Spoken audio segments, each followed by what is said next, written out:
is Ford Capri. As luxurious as a limousine.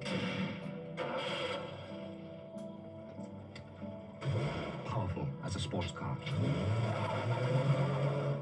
Designed by the late American Philip T. Clark, the Ford Capri was Europe's unashamed answer to the Mustang. And according to Ford's own original advertising campaign, it was the car you always promised yourself. To celebrate the Capri's half-century, we're taking it on a road trip down memory lane, picking it up from Ford of Europe's headquarters in Cologne, where it was originally built, then to the Eiffel Mountains where it was tested, and eventually to some of the circuits on which it raced with such huge success in the 1970s. And the Drivers' Championship falling to Klemser in his Capri number 1 as he cruised down the finishing straight.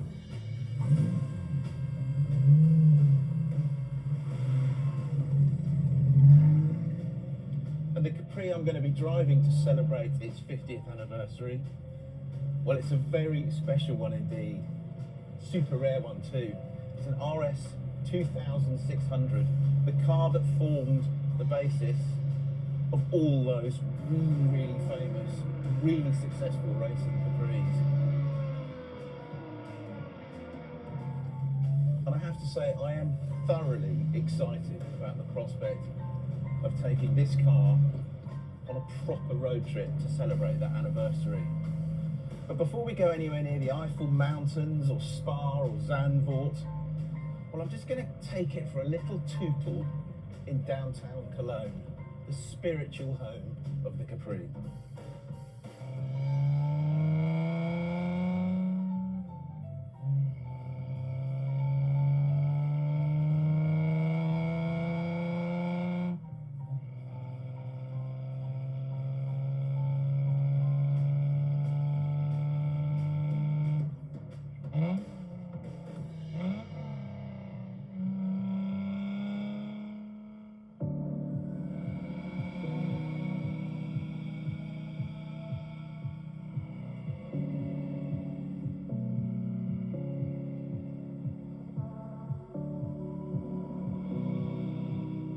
This is where Ford brought the Capri throughout its life to test it long before it went on sale to make sure that it was just right.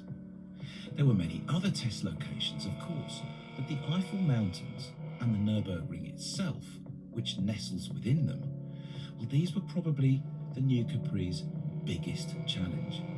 Ford's thinking was that if the car drove well here, then it would drive well anywhere. And they were dead right, because although the Capri never represented the height of sophistication technically, it was one of those rare cars that somehow managed to over-deliver on the sum of its parts. Although the steering and suspension was based on far more humble Ford products like the Cortina and the Escort, it was way sharper than a Cortina, way sharper than an Escort. Because they fine-tuned it on roads just like these to be just that. Also, the arms out, bum down driving position was absolutely spot on back in the day, and even today it's perfect. It feels just right from behind the wheels as the Capri. And the V6 engines, particularly the high compression 2.6 V6 engine of the RS2600, they made it go like stink in 1972.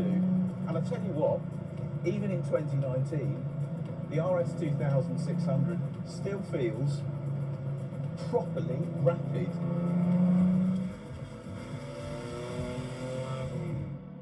Fair enough, 50 years later, the Capri does feel somewhat antiquated on the road, even in this rarest, most capable of forms, and with some 140 odd bhp to show for it. But the charm of the original car is still very much present in this car, even though it's 47 years old. I'm falling in love with this car, completely falling in love with it.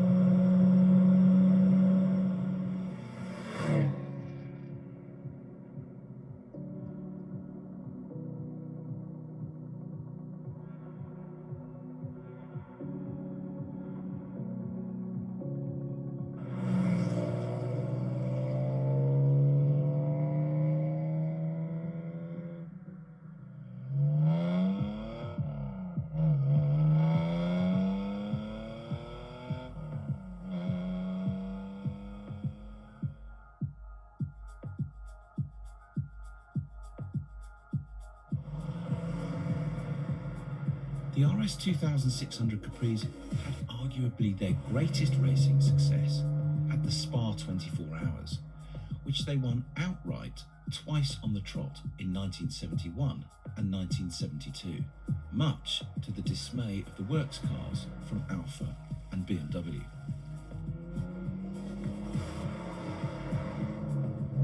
The Capris didn't just win the Spa 24 Hours, they absolutely blitzed it, and it was a fearsome bit of racetrack. It was, at the time, the fastest road racing circuit pretty much in the world, certainly in Europe. I'm not doing much twirling of the steering wheel because it's not totally straight everywhere. There's just the odd slight bend. The Master kink here, for example, which was just an awesome bit of track. And it just goes on and on and on, right out into the Ardennes forest. And then eventually it rejoins the Spa that we know today. 14.1 kilometres the old circuit at Spa was. And the Capris went round there in 1972 in just a whisker over 4 minutes. So they were quick, properly quick.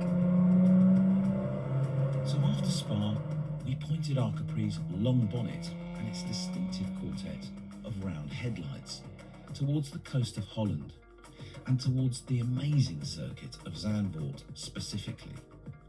Why?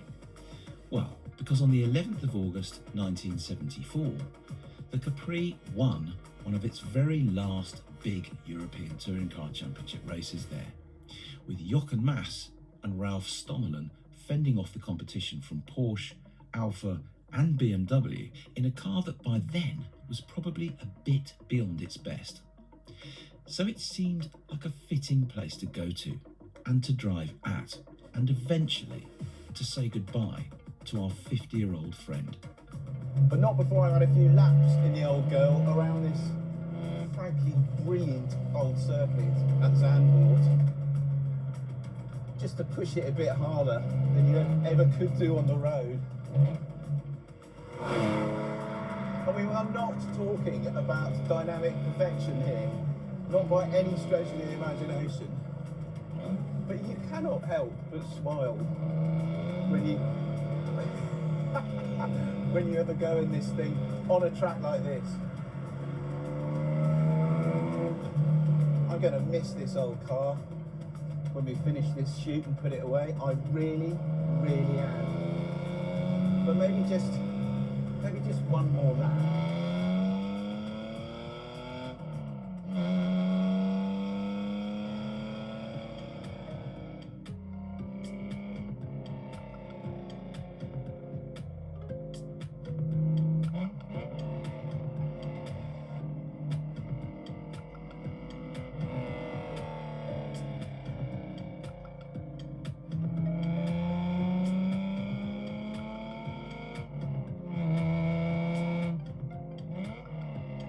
Then, to be honest, the Ford Capri was never about how fast you could go in it, even though it was a highly successful racing car and, as a road car, was pretty much king of the hill in its day. No, the Capri was the car that allowed the man in the street to live the everyday dream. It made you feel good about things when you were behind the wheel, and it still does that today. Ultimately, it was about the pure enjoyment of driving a car that was a little bit different, a little bit sexy, a little bit naughty even. And in its day, there really was nothing else quite like it. To date, my own family has owned 4 different Capris across all 3 different generations, and I am sure there will be more to come. So happy birthday, old girl. Here is to the next 50 years.